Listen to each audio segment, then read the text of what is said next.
زي ما انت شايفه كده، اطعم عدس بجبه بالتقليه او بالطماطم، طعمه رائع. تاكليه بقى، كليه بقى جنب رز بشعريه، كليه جنب رز ابيض، كليه بالعيش، طعمه خطير. ينفع فطار، ينفع غدا، ينفع عشاء، زي ما انت عايزه. جربي بقى ان شاء الله تعمليه بنفس الطريقه ديت، وادخلي شوفي الفيديو. متنسناش في لايك واشتراك في القناه، وفي رعايه الله.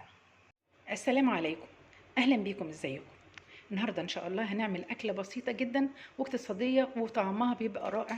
هنعمل ان شاء الله عدس بالتقليه، او ممكن نقول عدس بالطماطم، يعني سميها زي ما تسميها، بيبقى طعمه جميل جدا. ممكن تعملي جنبه رز بشعريه، ممكن تاكليه بالعيش او رز ابيض، يعني ايه الطريقه اللي تريحك. المكونات اللي عندي ان شاء الله، عندي هنا عصير طماطم. تعملي للنص كيلو عدس نص كيلو طماطم، يعني عصير طماطم. عندي هنا عدس اهو زي ما انت شايفه كده منقوع. العدس نقعيه لمده ساعه. عندي هنا 3 فصوص ثوم مهروسين. عندي هنا فلفل اسمر وملح وبابريكا وكزبره ناشفه. عندي هنا بصل. دي المكونات اللي انا هستعملها ان شاء الله. وفي الاخر كده هنعمل طشه حلوه بالثوم والكزبره. ان شاء الله تابعي معايا، هيعجبك الفيديو. عندي هنا حله على النار، حاطه فيها شويه من السمنه على الزيت، واحط البصله. عايزه تحطي سمنه على زيت حطي سمنه على زيت، عايزه تحطي زيت بس حطي زيت بس، عايزه تحطي سمنه بس، اللي يريحك حطي. هشوح البصله بقى ان شاء الله، تاخد لون اصفر كده حلو.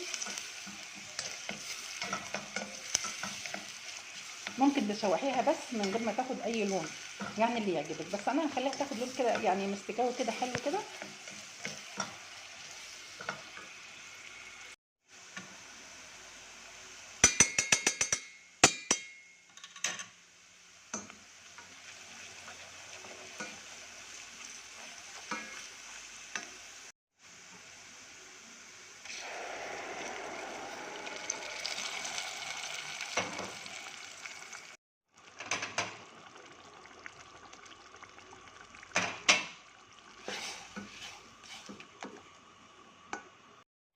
هنسيبها بقى تتسبك براحتها.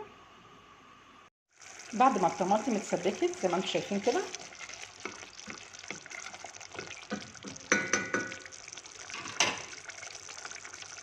هحط عليها بقى العدس ان شاء الله.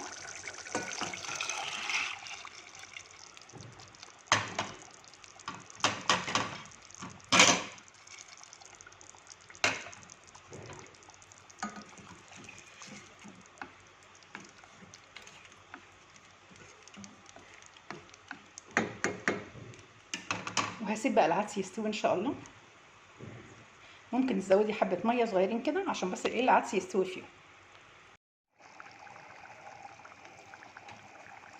بعد ما العدس استوى كده، هنشيله بقى من على النار ونعمل بقى الطشه ان شاء الله.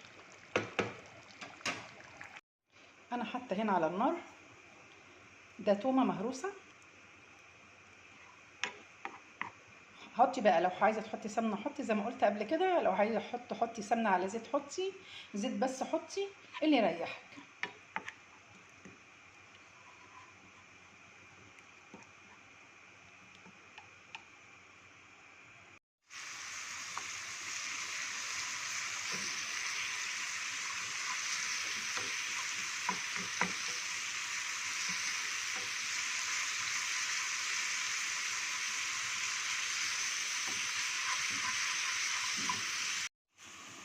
احط شويه من الكزبره،